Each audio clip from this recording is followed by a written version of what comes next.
Welcome to both of you. Anna, let me begin with you. This happened about 14 years ago. Tell me about the decision to write the book and go public with this.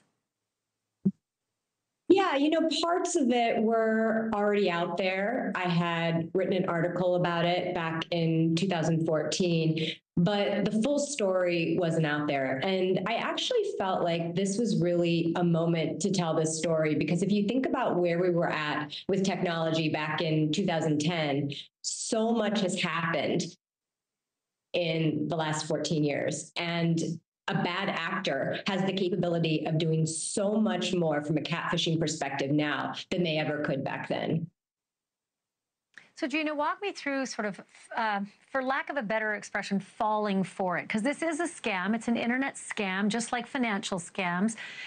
Tell me a little bit about being this incredibly well-educated woman and sort of falling into this in a way that, looking back, you probably can't believe.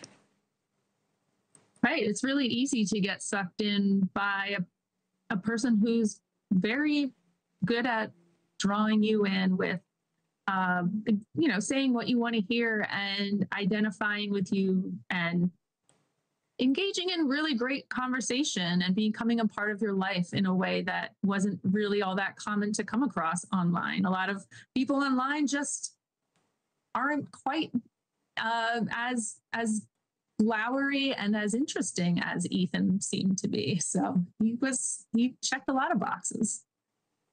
Well, a little known fact, it happened to me, so I fully understand what that feels like. And Anna, I see you shaking your head, but it's like here we are, three well-educated women who've been around the block. We're not young. It's not our first rodeo. But where did you start getting that spidey sense? Where did the red flags start to hit to the point where you said, I'm investigating?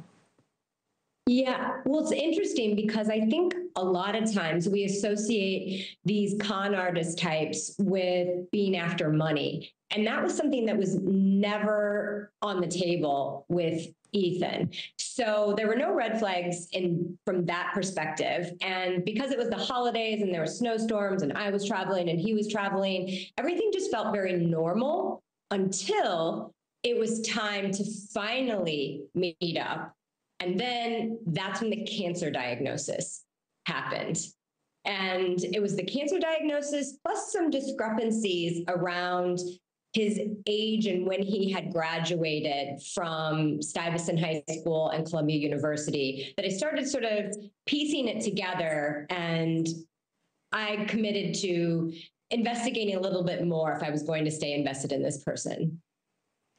So once you figured out that it was Emily Marantz, Gina, you confronted her on the phone. What did she say? How did she answer to this?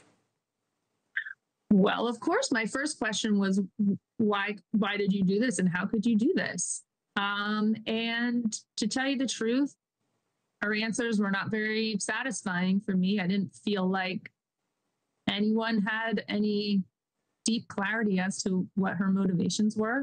And I can only speculate, but I know that I felt very betrayed and manipulated. You know, there's no law against this. I mean, there's lots of laws against cybercrime and financial crimes, et cetera, but there's no law in terms of this kind of emotional abuse, which may change, who knows, in the future. But, Marantz still works for the New Jersey Medical Center. They've said this was 11 years ago, nothing to see here, which is astounding.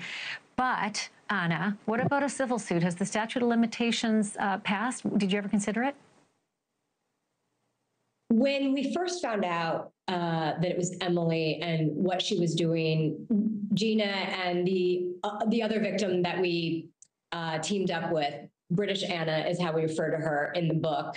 We talked at length about how to approach this. And in 2011, we really just wanted her to stop. We took her at her word that she would. So we weren't really pursuing any legal action at that time, though we did notify her medical school and her family.